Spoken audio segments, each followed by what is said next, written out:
आज के इस एपिसोड में हम लोग बात करेंगे भगवान परशुराम की।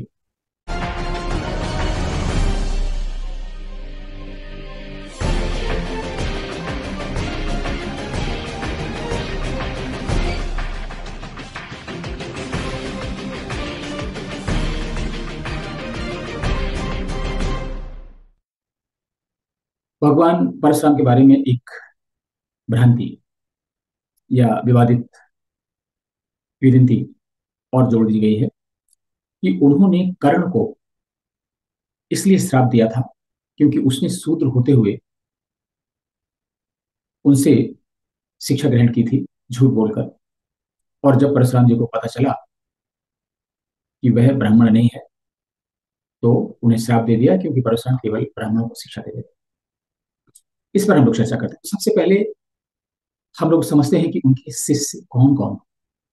उनके सारे शिष्य ब्राह्मण थे ऐसा बिल्कुल भी नहीं था। और भगवान परशुराम चारों युगों में थे। रामायण काल में भी आप देख, जनक के दरबार में सभी लोग जानते हैं, लक्ष्मण परशुराम संवाद के माध्यम से, तुलसीकृत रामायण के माध्यम से जब रामलीला होती थी उसका एक प्रमुख मंचन होता था लक्ष्मण परशुराम संवाद, सभी जानते हैं। इसके बाद में द्वापर में भी थे वो।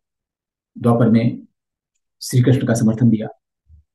और उस समय के जितने श्रेष्ठ महारथी धनुर्धर थे वो उनके शिष्य थे। उसमें एक थे भीष्म पितामह। कहते हैं कि जब महाभारत का युद्ध हुआ, आजकल जो नई परियोजनाएं चल रही हैं साइंटिफिक, उनसे निकलकर यह सामने आ रहा है कि जिस समय महाभारत का युद्ध हुआ, भीष्म पितामह की उम्र 100 वर्ष से ऊपर थी, लगभग 120 वर्ष के आसपास थी। आप सोचिए, 120 वर्ष का महारथी था जो युद्ध कर रहा था और उसे कोई हरा नहीं पाता था।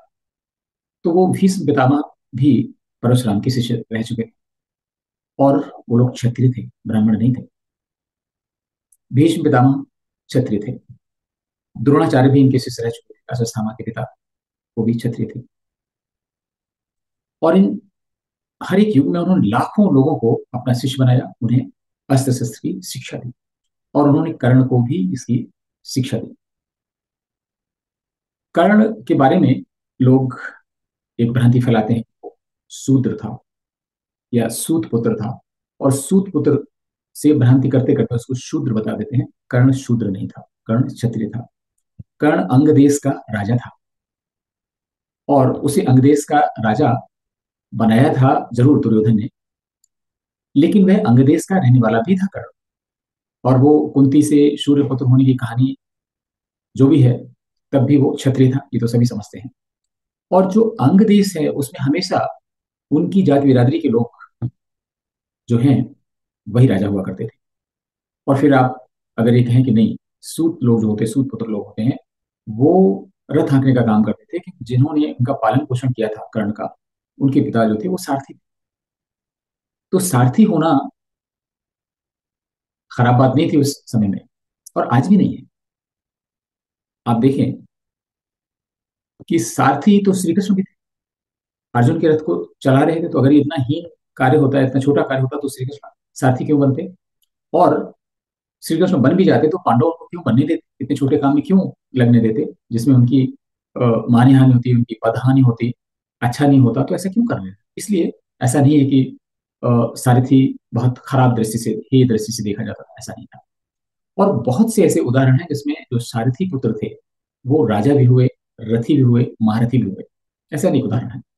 तो अगर ये मान भी लिया जाए कि उस सूत जो सारथी का पुत्र कर्ण था, तो भी था तो क्षत्रिय। तो अंग देश का राजा जब एक बार हो गया तो वो क्षत्रिय हो गया। ये इस तरह से कन्वर्जन उसमें बहुत चलता था। तो कर्ण के साथ जो बात जुड़ी है, कर्ण जब शिक्षा के लिए परशुराम के पास गए, कर्ण के मन में ये था कि अगर वो अपने आप को ब्राह्मण बालक बताएगा, ब्राह्मण परिवार का बताएगा, तो शायद वो सहृदय परशुराम जी उसको आसानी से शिक्षा दे देंगे, ब्राह्मण होने का। तो कर्ण के मन का पाप समझिए कि उसने ब्राह्मण बन के शिक्षा ली, ब्राह्मण अपने आप को बताया, लेकिन शायद परशुराम जी ने इसको इतना महत्व नहीं दिया। अगर इतना महत्व दिया होता तो क्या क्रॉस क्वेश्चन करके और बातें करके ये परख नहीं लेते? और अगर उनके अंदर इतनी दिव्य शक्तियां थी तो क्या वो जान नहीं सकते थे कि कर्ण कौन है? तो इसलिए ये कहना कि उसने झूठ बोलकर एडमिशन ले लिया फर्जी सर्टिफिकेट के आधार पर, कास्ट सर्टिफिकेट के आधार पर, ऐसा नहीं। उन्होंने, जब कर्ण ने अपने आप को ब्राह्मण बताया तो परशुराम ने उस पर ध्यान ही नहीं दिया, क्योंकि शिष्य की जाति देखना गुरु का कर्तव्य नहीं है। और उसने शिक्षा पूरी कर, कहा जाता है कि जब उसकी शिक्षा पूरी हो गई, इसके बाद भी जो गुरु और शिष्य हैं उनके संबंध बने रहते थे, जैसे आजकल भी हैं। जो हमारे शिक्षक हैं, जो लगातार शिक्षा के क्षेत्र में रहते हैं, शोध करते रहते हैं, तो उनसे पढ़े हुए विद्यार्थी भी उनके संपर्क में बने रहते हैं, नई नई चीजें प्राप्त करते रहते हैं, अपने आप को अपडेट करते रहते हैं। कर्ण भी उनसे संपर्क में रहता था। लेकिन उनसे शिक्षा प्राप्त करने के बाद कर्ण ने देवताओं के राजा इंद्र को भी युद्ध में परास्त कर दिया। इंद्र बहुत तिलमिलाए थे। इंद्र का चरित्र वैसे भी पुराणों में बहुत अच्छे ढंग से नहीं दिया गया है, और ऐसा बताया जाता है कि इंद्र के दिल में बदले की भावना बहुत रहती है। तो इंद्र तिलमिलाए हुए थे कर्ण के इस शस्त्र बोध से और उनकी क्षमता से। तो वो सोचते रहते थे कि हम कैसे ऐसा कुछ करें कि कर्ण के पास जो शस्त्र संचालन की विद्या है, जो दिव्यास्त्र चलाने की कला है, जो ब्रह्मास्त्र चलाने की कला है, वो उससे कर्ण को वंचित कर दिया जाए।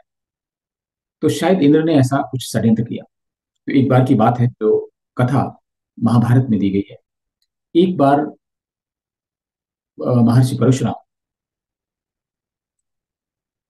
कर्ण की जंघा पर सर रखकर आराम कर रहे थे, सो रहे थे, आराम कर रहे थे, और आराम करते करते उनको नींद आ गई।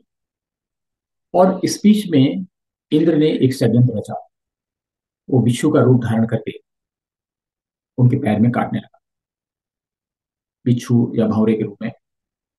और इससे लगातार काटते रहने की वजह से कर्ण के पैर में खून आने लगा। लेकिन कर्ण ने ये सोचकर कि अगर उसने पैर हिलाया तो परशुराम जी की नींद टूट जाएगी और वो हो सकता है नाराज हो।